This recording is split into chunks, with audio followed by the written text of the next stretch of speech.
Alright, first game will be Orange Pass. So basically for this game you'll need an orange or any object that can be wedged in between the neck and the chin, and you're going to need blindfolds. And this is a 6-person thing. If you want to add more, that's cool. Right now, as the blindfold, I'll be using a shirt, and as the orange, I'll use a pencil sharpener.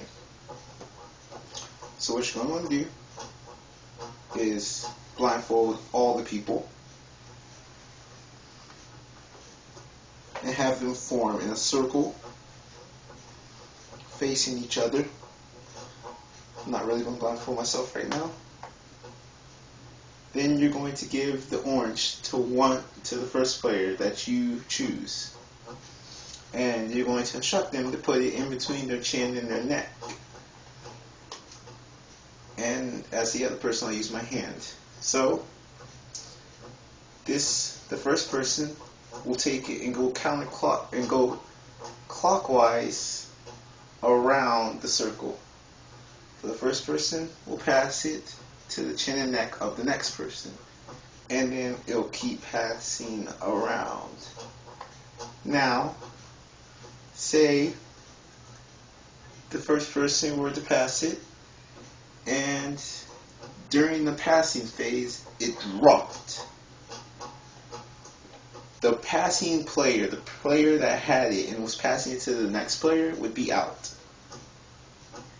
Now, say if they were passing it and the next player got it in their chin, and as taking it away, they dropped it. That player would be out, the player who had the orange. And basically you would go until all players are out.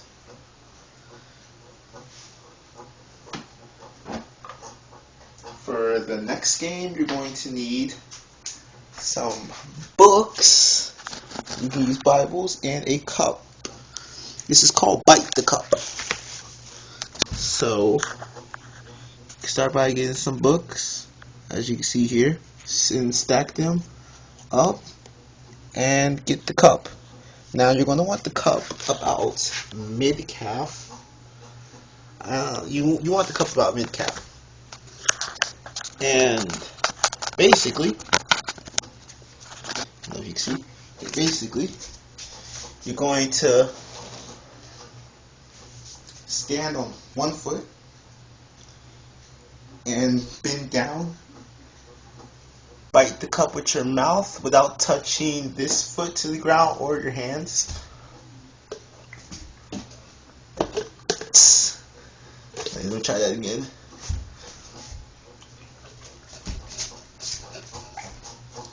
And stand back up. In order for you to go to the next round, you have to stand back up. Now, if players get smart and decide to put this foot on this foot, that's perfectly okay, just as long as this foot doesn't touch the ground. It could touch your leg or your other foot. Don't know how they do this because it's kind of difficult to do it on your other foot, but you can do it if they can. They can put their knee or leg on the back of the other leg to give them support and bite the cup.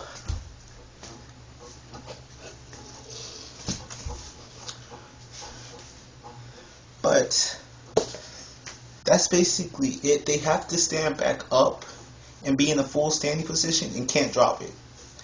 If they drop it, or if their foot touches the ground or their hands touch the ground, or knees can't touch the ground either, then they are considered out.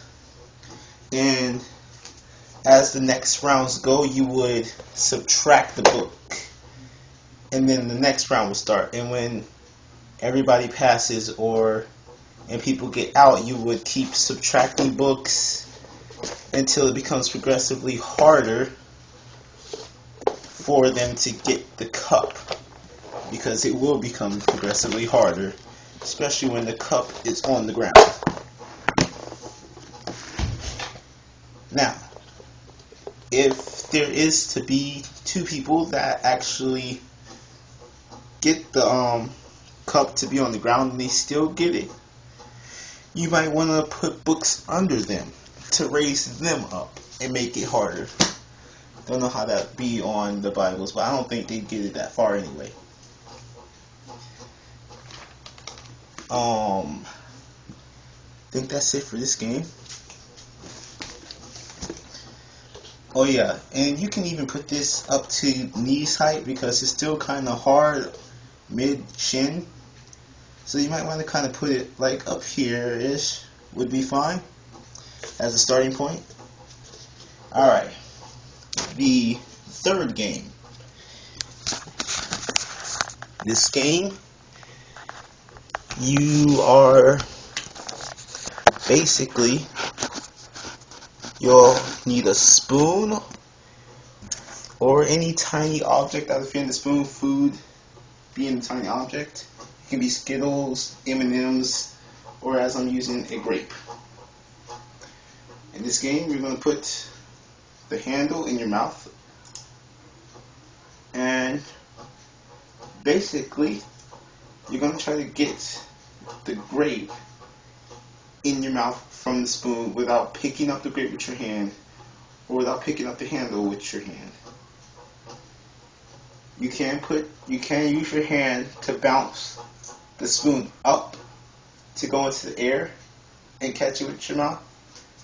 Either way, it just has to get in your mouth without using your hands, but you can use your hands on the spoon, but nowhere on the handle you can use your hand.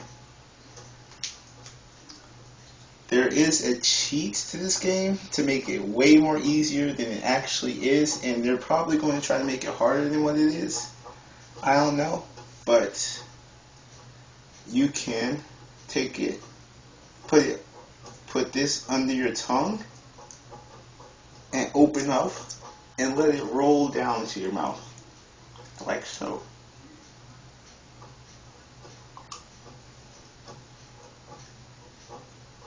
But I figured that they would try to bounce it in the air and try to catch it. I don't know. I feel like that's what would happen. Or they'll miss it trying to do what I did. But yeah.